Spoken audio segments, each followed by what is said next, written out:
Assalamualaikum warahmatullahi wabarakatuh. Halo teman-teman, kembali lagi dengan channel saya Hasan Bisri Al-Buum. Kali ini kita akan menceritakan yaitu cerita tentang misteri rumah kosong. Ya, di sini ada yang uh, men-share yaitu kisah yaitu sedang rumah kosongnya diceritakan. Oke, kita langsung saja memulaikan ceritanya. Yaitu channel ini bukan tentangnya horor, tapi tidak horor karena tidak ada yang seperti yang di channel-channel lain gitu loh. Karena saya jelaskan bahwa gini, jadi saya itu cuma hanya video dan saya berbicara, menceritakan, dan di video itu langsung saya upload, bukan karena langsung diedit kayak teman orang-orang. Karena kenapa? Karena HP saya itu masih jadul. HP saya jadul, jadi saya itu belum bisa, memorinya itu sangat penuh sekali. Jadi ya gimana lah, HP saya itu jadul, belum seperti kayak orang-orang itu loh. Oke, kita langsung mulai saja, yaitu bab pulang kampung. Itu terik sinar matahari siang itu tidak menyurut tekadku untuk menuju kampung halaman yang sudah 10 tahun aku tinggalkan.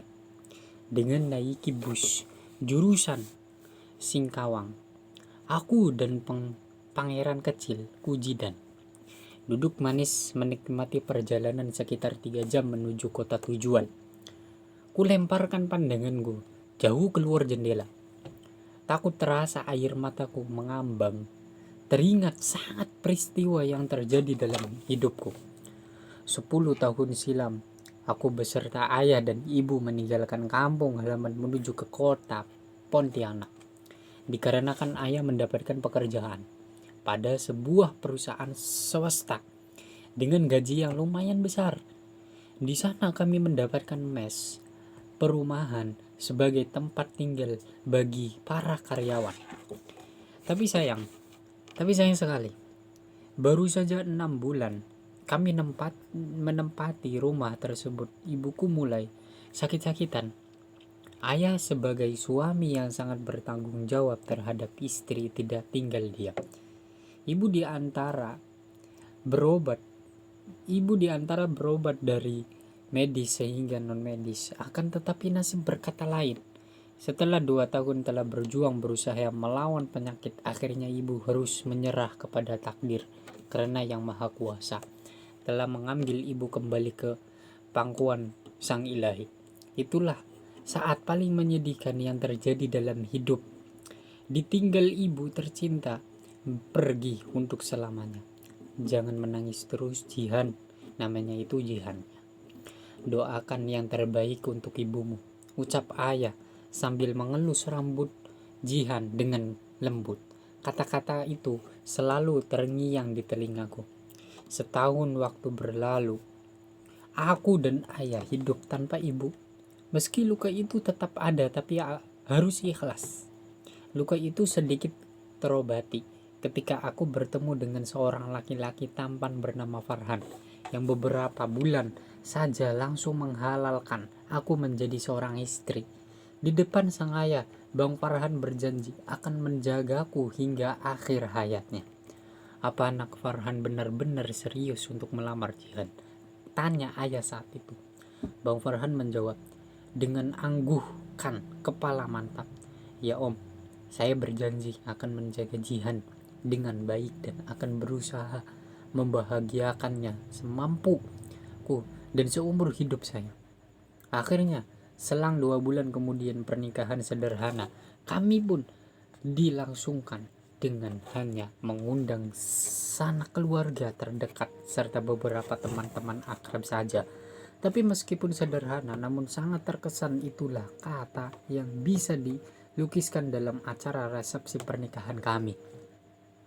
Aku merasa sangat bahagia. Meski kebahagiaan itu rasanya kurang lengkap tanpa kehadiran ibu tercinta di sampingku. Hari demi hari berganti dengan cepat, hingga tak terasa sudah 6 tahun berlalu. Bahkan kami sudah dikaruniai seorang putra yang diberi nama Zidan. yang saat itu berusia 4 tahun lebih. Dan meski tempat tinggal kami masih menumpang di rumah dinas ayah, dikarenakan permintaan ayah juga yang ingin selalu bersama kami, karena ayah merasa hanya memiliki aku satu-satunya anak tunggal yang dimilikinya, apalagi setelah kepergian ibu untuk selama-lamanya. Di samping itu Bang Farhan juga belum memiliki kemampuan secara finansial untuk membelikanku sebuah rumah. Jadi permintaan ayah merupakan hal yang sangat membantu perekonomian kami daripada harus mengeluarkan uang untuk mengontrak rumah. Aku juga merasa sangat senang karena selain bisa mengurus suami, aku juga bisa mengurusi ayah tercinta sebagai tanda buktiku kepada beliau. Hingga suatu ketika petaka yang tak diundang-undang datang menghampiri keluarga kami. Hari itu di dapur terdengar suara keras, prak, suara piring, suara pecahan piring yang tiba-tiba terlepas dari tanganku. Hatiku bergetar tidak karuan, seperti ada firasat buruk, serta tiba-tiba aku teringat Bang Farhan yang tadi pagi pamit untuk pergi memancing bersama ayahku. Karena hari ini hari Minggu, jadi mereka memang bisa pergi memancing untuk sekedar refreshing. Bahkan aku sempat membuat bekal sekedar untuk mengganjal perut buat mereka di sana nanti jika tiba-tiba merasa lapar. Sambil beristighfar aku memunguti pecahan piring supaya tidak terinjak kaki.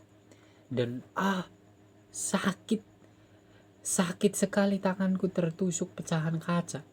Cepat ku cabut pecahan kaca itu yang langsung mengeluarkan darah yang sangat banyak hingga menetes ke lantai.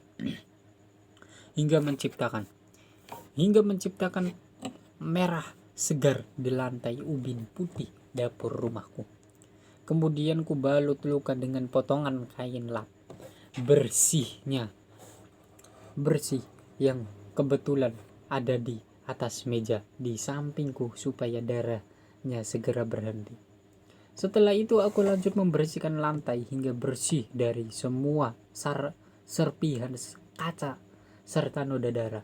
Setelah semua beres, aku menuju ke wastafel dapur untuk mencuci tangan dengan bersih serta memberikan obat antiseptik pada luka di jariku. Kemudian aku pergi ke ruang keluarga. Di sana temui Zidan yang sedang asik bermain kapal-kapalan miliknya. Ku perhatikan Zidan sambil berbaring di dekatnya. Selang beberapa jam kemudian terdengar suara pintu rumahku diketuk. Aku bergegas bangun karena ternyata aku tertidur di samping Zidan yang juga terlihat lelah. Tadinya aku pikir ayah dan Bang Farhan yang pulang dari memancing. Tapi ketika pintu kubuka ternyata berdiri tegak 2 orang polisi berseragam lengkap di depan pintu. "Selamat sore, Bu. Apa benar ini alamat rumahnya Pak Farhan dan Pak Bambang Pamungkas?" Tukas salah seorang polisi tersebut. Iya Pak, polisi, saya istrinya Pak Farhan dan Pak Bambang. Beliau adalah ayah saya, jawabku tergagap. Ada apa ya Pak? Lanjutku, masih setengah linglung karena kaget baru bangun dari tidur serta perasaanku yang tiba-tiba tidak enak. Pak polisi tersebut menarik nafas dalam kemudian menjawab, "Maaf, Ibu, saat ini suami dan ayah Ibu berada di rumah sakit Antonius karena mengalami kecelakaan lalu lintas." Dengan cepat aku memotong perkataan Pak polisi tersebut. "Bagaimana keadaan keduanya, Pak?" Karena lututku tiba-tiba bergetar serta air mata yang mulai mengambang ingin tumpah. Pak polisi menjawab dengan wajah penuh keprihatinan, "Mohon maaf Ibu Jihan, keduanya sudah tidak bisa tertolong lagi karena mengalami luka fatal." Duniaku serasa runtuh, aku gemetaran hebat. Semua yang kulihat berputar dan terasa gelap, kemudian aku hilang kesadaran. Mama Zidane mau mamam. Tiba-tiba suara Zidane mengagetkanku dari lamunan masa lalu. Iya nak, aku tersadar karena bus yang aku tumpangi ternyata berhenti di rest area dan semua orang sudah turun, bahkan ada yang sudah menikmati makanan mereka. Ayo sayang, kita turun sebentar ya nak. Aku mengambil tas yang tadi aku letakkan di samping dinding bus, isinya cuma makanan untuk kami makan di rest area serta beberapa snack buat Zidane. Kemudian sebelah tanganku menenteng tas serta sebelah lagi membimbing tangan kecil Zidane untuk turun dari bus menuju ke rest area. Aku turun dari bus terlebih dahulu, kemudian membantu Zidane untuk turun.